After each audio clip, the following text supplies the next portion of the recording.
Dear my friends, हम English का question paper देख रहे हैं 10th क्लास का। फुल सॉल्यूशन देखेंगे, जैसे मैंने आपको हिंदी का फुल सॉल्यूशन बताया था। कोई भी चैनल आपको पूरा सॉल्यूशन किसी भी विषय का नहीं देगा, मैं दूंगा आपको, क्योंकि हमारा मेन पर्पज़ है कि स्टूडेंट्स का जितना मैक्सिमम मदद कर सके। ऐसा नहीं कि वहाँ पे ज्ञान दूँ कि यार ये क्वेश्चन आएगा, इतने नंबर का आएगा, ऐसे ऐसे पूछा जाएगा, बस इसको देख लेना हो जाएगा। ऐसा कुछ भी नहीं है। सबसे पहले रीडिंग सेक्शन की बात करें तो हिंदी का आप देख लेना। अगर हिंदी की लिंक आपको नहीं मिलती है तो मुझे कमेंट सेक्शन में कमेंट कर सकते हैं। इसी वीडियो के डिस्क्रिप्शन बॉक्स में 10th क्लास की प्लेलिस्ट बनाई गई है, उसमें सब कुछ मिलेगा आपको।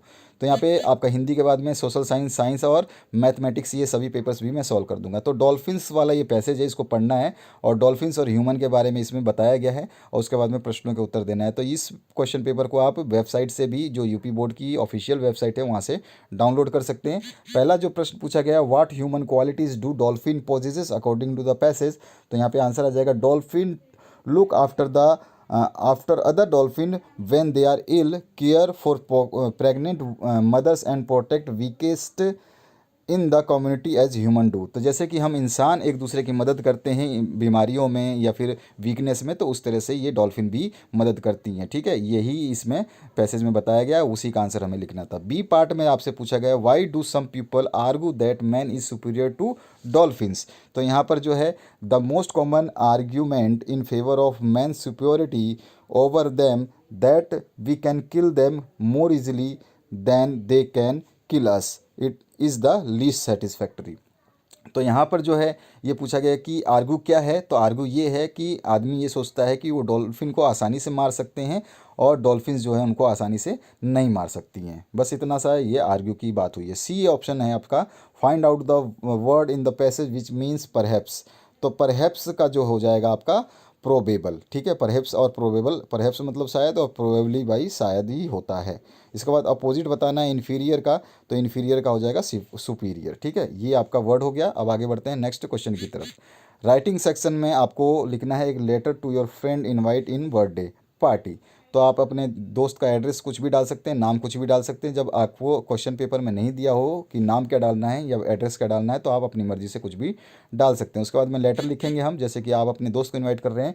तो I hope you are in good health, I am happy to inform you that this year I will be celebrating my birthday with my all friends. You are heartily invited to my birthday party. Due to examinations in last few years, I was unable to have birthday party, but this year all of our exams are finished, my parents decided to throw me a birthday party, एक birthday party देना चाहते हैं। You are one of my closest friend and I can not have my birthday party without you. मैं तुम्हारे बिना नहीं मनाना चाहूँगा, नहीं मना सकता। We will have different flavoured chocolates and ice cream for every one. I have also planned unique return gift for all my friends. The party begin at 7 PM at our home eight 12 March. ठीक है, आप date कुछ भी डाल सकते हैं। I will be eagerly waiting for you, please bring your little sister with you as well. See you soon, your loving friend Sameer Amir. जो भी आप लिखना चाहें लिख सकते हैं। तो इस तरह से ये पैसेज लिखेंगे। इसके बाद में तीसरा जो क्वेश्चन है, right A report on Republic day celebration. तो सबसे पहले रिपब्लिक डे सेलिब्रेशन इस तरह लिखेंगे, कौन सा स्कूल है आपका वो लिख सकते हैं, डेट लिखेंगे और किसके द्वारा ये स्पीच है वो लिखेंगे। अब यहाँ पर आपका स्पीच राइटिंग हम करते हैं।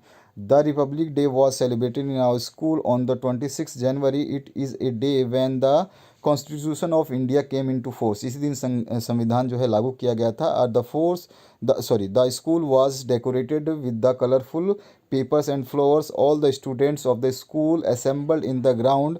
Our school principal and the staff were also present. SSP of the city was the chief guest. यहाँ तक हम लिख लेंगे, फिर पैराग्राफ चेंज कर सकते हैं। यहाँ लिखेंगे, the chief guest hosted the national flag. उन्होंने झंडा फहराया, which was followed by the national anthem. राष्ट्रगान के साथ ये संपन्न हुआ।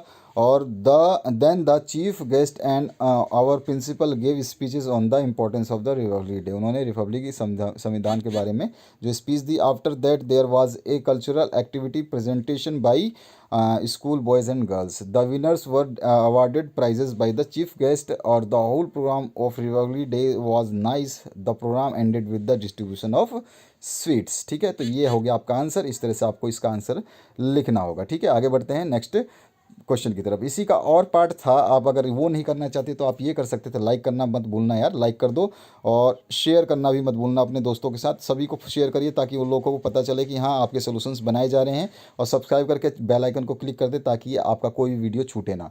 तो यहाँ पे और ऑप्शन में है right an article to the importance of morning walk. तो यहाँ पे आपको इंट्रोडक्शन, फ्रेश एयर, कीप, ये सारे के सारे जो पॉइंट्स को लगा लेना है। तो आप चाहे वो लिखें, मैंने जो कोई भी आपका अथवा में से कोई एक मैं पार्ट आपका कराऊंगा, सारे क्वेश्चंस का आंसर दे रहा हूँ, चिंता करने की जरूरत है। ग्रामर सेक्शन में आते हैं। ग्रामर सेक्शन में पहला क्वेश्चन पूछा गया है इसमें, the old man came to me identify the adjective. तो इसमें ओल्ड जो है एडजेक्टिव है।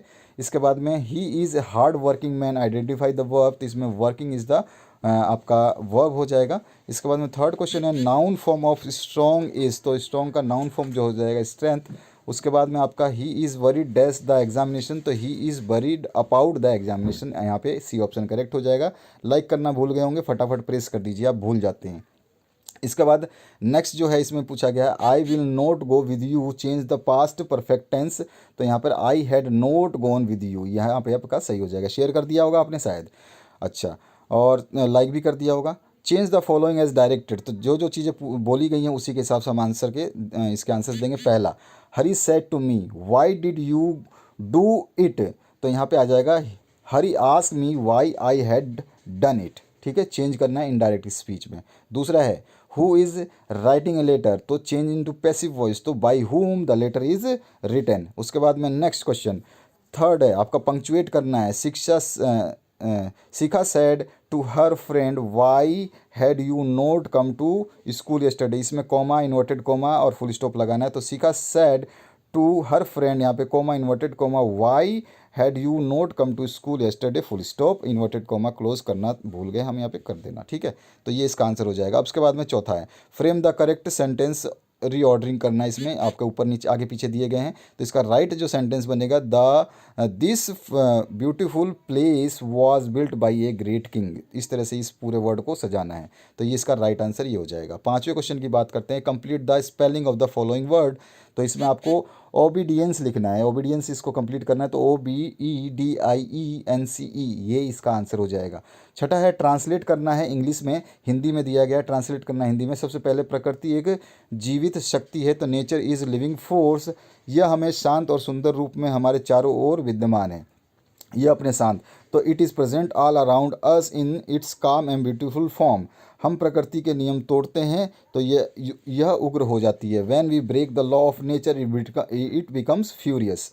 उसके बाद में प्रकृति का संरक्षण और सम्मान करना हमारा दैनिक नेतृत्व है। It is our moral duty to protect and respect the nature. इसके बाद में हमें प्रतिदिन कुछ समय प्रकृति के संपर्क में अवश्य बिताना चाहिए। We must spend some time every day in contact और with nature. Contact with nature, या कॉन्टैक्ट नहीं भी लिखोगे विद नेचर तो भी आपका आंसर सही हो जाएगा, कोई दिक्कत नहीं है। अब सेक्शन डी आपका लिटरेचर है। यहाँ पे पैसेज दिया गया है, इस पैसेज को पढ़ना है और उसके बाद में आपको आंसर्स देने हैं। पहला इसमें क्वेश्चन पूछा गया है, what did being to fall along with the rain. तो रेन के साथ क्या आ रहा था, along with the rain very large hail storm began to fall. ठीक है, उसके बाद में दूसरा है why did the boys go out. तो the boys ran out to collect the frozen pearls.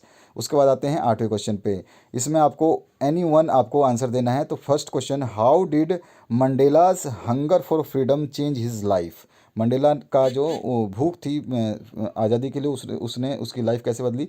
तो Mandela discover during his youth that it was not just his freedom alone that was being curtailed but the freedom of all black citizens। ठीक है, the hunger for his own liberty become the hunger of all his fellows brothers and sisters for freedom। the transformed the fearful man into a brave rebel in the system। यही transform हुआ, this transform, इसी ने transform किया Mandela के इस आगे मतलब आगे आने की बात ने या उनके स्ट्रगल ने।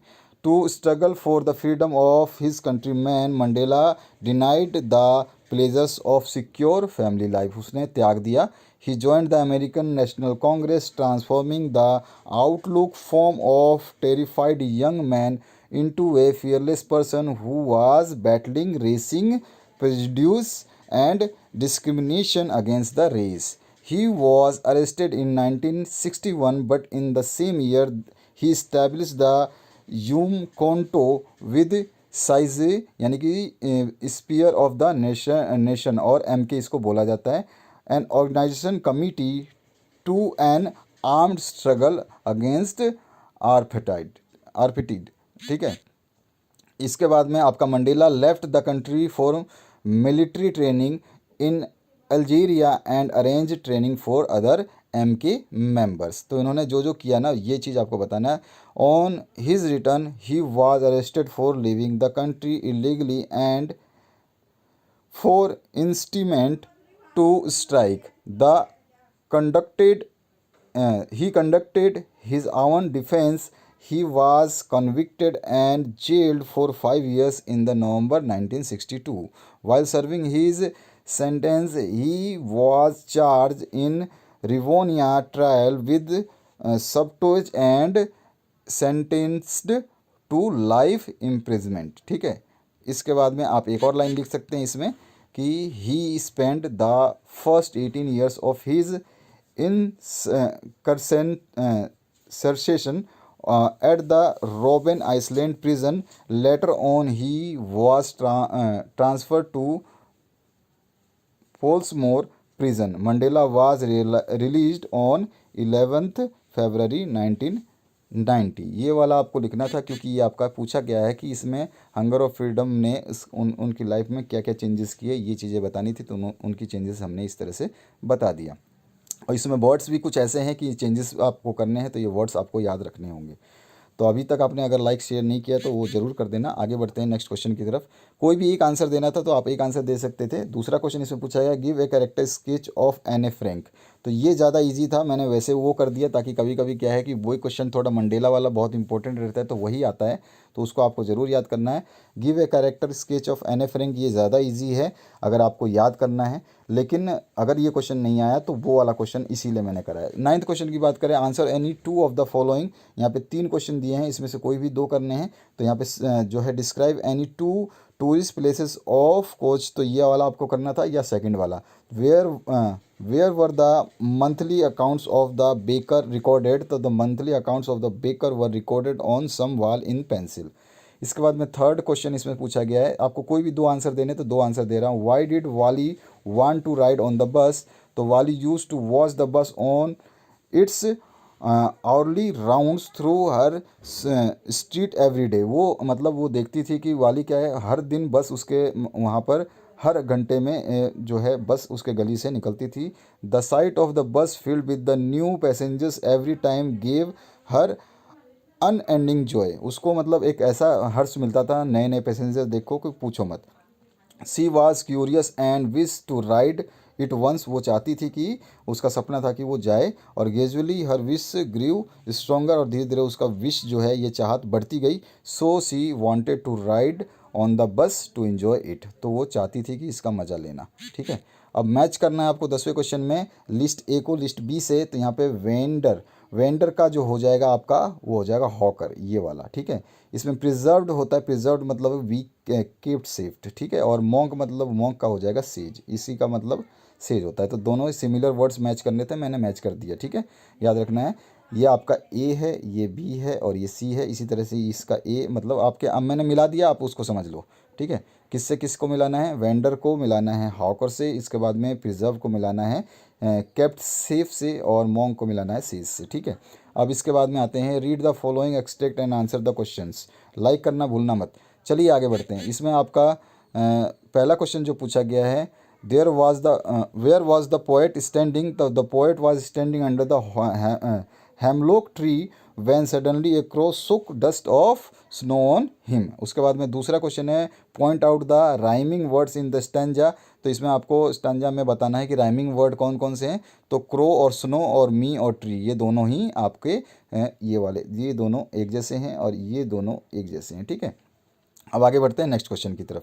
12वां जो क्वेश्चन है right the central idea of one of the following. किसी भी एक को लिखना है, या तो ए टाइगर इन द जू लिखें या द ट्रीज पे लिखें। तो मैंने यहाँ पे आपका टाइगर इन द जू लिखा है। The poem a tiger in the zoo is written by Leslie Norris in this poem the poet tries to despite the mental condition of a cage tiger, यानी कि पिंजरे में बंद है उसकी condition बता रहा है। He compares the life of tiger in the जू with its life in its natural habitat. अगर उसकी जो मतलब वो आज़ाद होता और जंगल में रहता तो उससे कंपेयर किया गया। The poet conveys N importance message that the wild animals should be left in their natural habitat, वो खुली में वहाँ पे छोड़ने चाहिए जहाँ पे वो रहते हैं। In the poem he heightens the contrast between the freedom and captivity.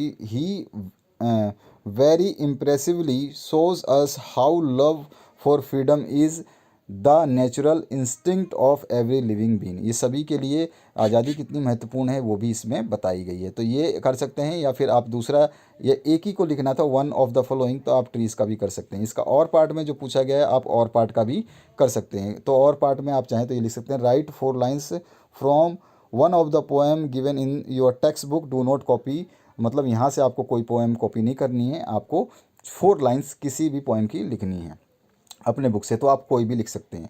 और उसके बाद में 13 number question, answer 2 of the following questions in about 25 word each. तो पहला है, why is Mrs Pumphrey worried about Tricki. तो Mrs Pumphrey was worried about Tricki because he is unwell. He has refused to eat food and had bouts of vomiting. She feels that it is suffering from a serious health issue such as malnutrition. Malnutrition मतलब होता है कि आपका कुपोषण से वो पीड़ित हो गया है। और दूसरा क्वेश्चन है इसमें, what were the reasons of Matilda's unhappiness. तो Matilda's was always unhappy because she had been born into a simple family of a clerk, married with also a clerk. Thus her desire to be rich is distinguished or of becoming known were never fulfilled, with caused her to be unhappy। मतलब जब ये इस clerk में जन्मी थी और clerk से ही शादी हुई, उसकी डिजायर थी एक इंसान मतलब अमीर आदमी बनने की, लेकिन वो नहीं बन पाई और वो ही उसकी जो इच्छा पूरी नहीं हुई है वही उसको दुखी कर देता है। ठीक है, इसके बाद थर्ड जो क्वेश्चन है, आप दो कोई भी देने थे तो मैं थर्ड आंसर नहीं दिया मैंने। What was so strange about the furniture of Mrs hall. ठीक है, ये आपको बताना है। इसके बाद में 14 नंबर जो क्वेश्चन इसकी बात करते हैं। इसमें आपसे पूछा गया है, give the character sketch of Bholi. तो Bholi was a simple but sensitive girl. Unfortunately she suffers from a heavy injury and small pox.